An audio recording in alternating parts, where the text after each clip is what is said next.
इसे कहते हैं कसक और चाहत।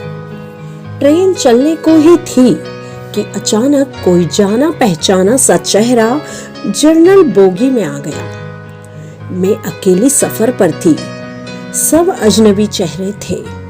स्लीपर का टिकट नहीं मिला तो जनरल डिब्बे में ही बैठना पड़ा, मगर यहाँ ऐसे हालात में उस शख्स से मिलना जिंदगी के लिए एक संजीवनी के समान था। जिंदगी भी कमबख्त कभी कभी अजीब से मोड़ पर ले आती है, ऐसे हालातों से सामना करवा देती है जिसकी कल्पना तो क्या कभी ख्याल भी नहीं कर सकते। वो आया और मेरे पास ही खाली जगह पर बैठ गया, ना मेरी तरफ देखा ना पहचानने की कोशिश की। कुछ इंच की दूरी बनाकर चुपचाप पास आकर बैठ गया। बाहर सावन की रिमझिम लगी थी, इस कारण वो कुछ भीग गया था। मैंने कनखियों से नजर बचाकर उसे देखा। उम्र के इस मोड़ पर भी कमबख्त वैसा का वैसा ही था। हाँ, कुछ भारी हो गया था, मगर इतना ज्यादा भी नहीं। फिर उसने जेब से चश्मा निकाला और मोबाइल में लग गया। चश्मा देखकर मुझे कुछ आश्चर्य हुआ।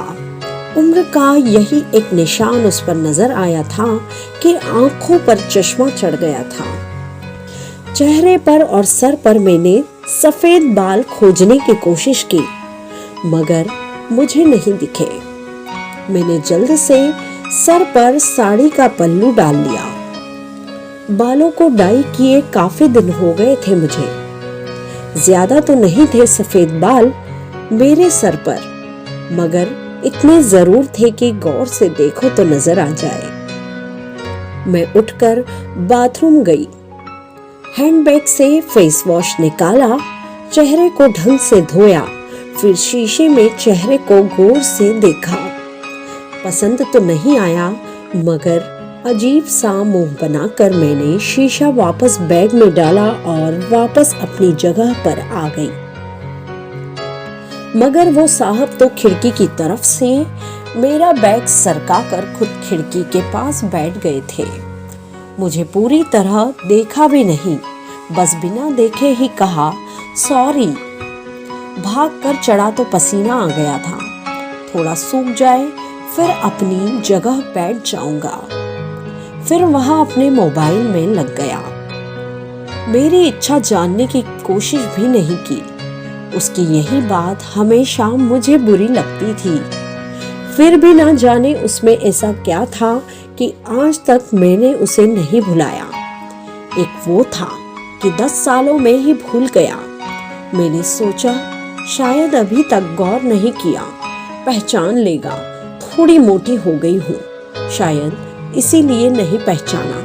मैं उदास हो गई। जिस शख्स को जीवन में कभी भुला ही नहीं पाई, उसको मेरा चेहरा ही याद नहीं। माना कि ये औरतों और लड़कियों को ताड़ने की इसकी आदत नहीं, मगर पहचाने भी नहीं। शादीशुदा है, मैं भी शादीशुदा हूँ। जानती थी इसके साथ रहना मुश्किल है, मगर इसका मतलब यह तो नहीं कि अपने ख्यालों को, अपने सपनों को जीना छोड़ दूं। एक तमन्ना थी कि कुछ पल खुल के उसके साथ गुजारूं। माहौल दोस्ताना ही हो, मगर हो तो सही। आज वही शख्स पास बैठा था जिसे स्कूल टाइम से मैंने दिल में बसा रखा था। सोशल मीडिया पर उसके सारे अकाउंट चोरी छिपे देखा करती थी। उसकी हर कविता, हर शायरी में खुद को खोजा करती थी। वह तो आज पहचान ही नहीं रहा। माना कि हम लोगों में कभी प्यार की पींगे नहीं चली, ना कभी इजहार हुआ। हाँ, वो हमेशा मेरी केयर करता था और मैं उसकी केयर करती थी। कॉलेज छूटा तो मेरी शादी हो गई और वो फौज में चला गया। फिर उसकी शादी हुई। जब भी गांव गई उसकी सारी खबर ले आती थी। बस ऐसे ही जिंदगी गुजर गई। आधे घंटे से ऊपर हो गया। वो आराम से खिड़की के पास बैठा मोबाइल में लगा था। देखना तो दूर, चेहरा भी ऊपर नहीं किया। मैं कभी मोबाइल में देखती, कभी उसकी तरफ। सोशल मीडिया पर उसके अकाउंट खोलकर देखे, तस्वीर मिलाई, वही था, पक्का वही, कोई शक नहीं था। वैसे भी हम महिलाएं पहचानने में कभी भी धोखा नहीं खा सकती। 20 साल बाद भी सिर्फ आंखों से पहचान ले। फिर और कुछ वक्त गुजरा, माहौल वैसा का वैसा था, मैं बस पहलू बदलती रही। फिर अचानक टीटी आ गया, सबसे टिकट पूछ रहा था। मैंने अपना टिकट दिखा दिया, उससे पूछा तो उसने कहा नहीं है। टीटी बोला फाइन लगेगा, वह बोला लगा दो। टीटी कहाँ का टिकट बनाऊं? उसने जल्दी से जवाब नहीं दिया। मेरी तरफ देखने लगा, मैं कुछ समझी नहीं। उसने मेरे हाथ में थमी टिकट को गौर से देखा, फिर टीटी से बोला कानपुर। टीटी ने कानपुर की टिकट बनाकर दी और पैसे लेकर चला गया। वह फिर से मोबाइल में तल्लीन हो गया।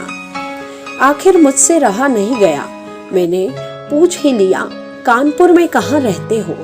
वह मोबाइल में नजरें गड़ाए हुए ही बोला कहीं नहीं। वह चुप हो गया तो मैं फिर बोली किसी काम से जा रहे हो? वह बोला हाँ। अब मैं चुप हो गई। वह अजनबी की तरह बात कर रहा था और अजनबी से कैसे पूछ लूं किस काम से जा रहे हो। कुछ देर चुप रहने के बाद फिर मैंने वही पूछ लिया, वहाँ शायद आप नौकरी करते हो? उसने कहा नहीं। मैंने फिर हिम्मत कर उससे पूछा तो किसी से मिलने जा रहे हो? वही संक्षिप्त उत्तर नहीं। आखिरी जवाब सुनकर मेरी हिम्मत तक नहीं हुई कि और कुछ भी पूछूं। अजीब आदमी था, बिना काम सफर कर रहा था। मैं मुंह फेर कर अपने मोबाइल में लग गई। कुछ देर बाद खुद ही बोला ये भी पूछ लो क्यों जा रहा हूँ कानपुर। मेरे मुंह से जल्दी से निकला बताओ क्यों जा रहे हो। फिर अपने ही उतावलेपन पर मुझे शर्म सी आ गई। उसने थोड़ा सा मुस्कुराते हुए कहा एक पुरानी दोस्त मिल गई जो आज अकेले सफर पर जा रही थी। फौजी आदमी हूँ, सुरक्षा करना मेरा कर्तव्य है, अकेले कैसे जाने देता, इसीलिए उसे कानपुर तक छोड़ने जा रहा हूँ। इतना सुनकर मेरा दिल और जोर से धड़का। नॉर्मल नहीं रह सकी मैं, मगर मन के भावों को दबाने का असफल प्रयत्न करते हुए मैंने हिम्मत करके फिर से पूछा कहाँ है वो दोस्त। कम वक्त फिर मुस्कुराता हुआ बोला यही मेरे पास बैठी है ना। इतना सुनकर मेरे सब कुछ समझ में आ गया कि क्यों उसने टिकट नहीं लिया, क्योंकि उसे तो पता ही नहीं था कि मैं कहाँ जा रही हूँ।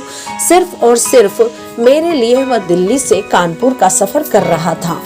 जानकर इतनी खुशी मिली कि आंखों में आंसू आ गए। दिल के भीतर एक गोला सा बना और फट गया। परिणाम में आंखें तो भीगती ही थी। बोला रो क्यों रही हो? मैं बस इतना ही कह पाई तुम मर्द हो, नहीं समझ सकते। वह बोला थोड़ा बहुत लिख लेता हूँ, इसीलिए एक कवि और एक लेखक भी हो, सब समझ सकता हूँ। मैंने खुद को संभालते हुए कहा शुक्रिया मुझे पहचानने के लिए और मेरे लिए इतना टाइम निकालने के लिए।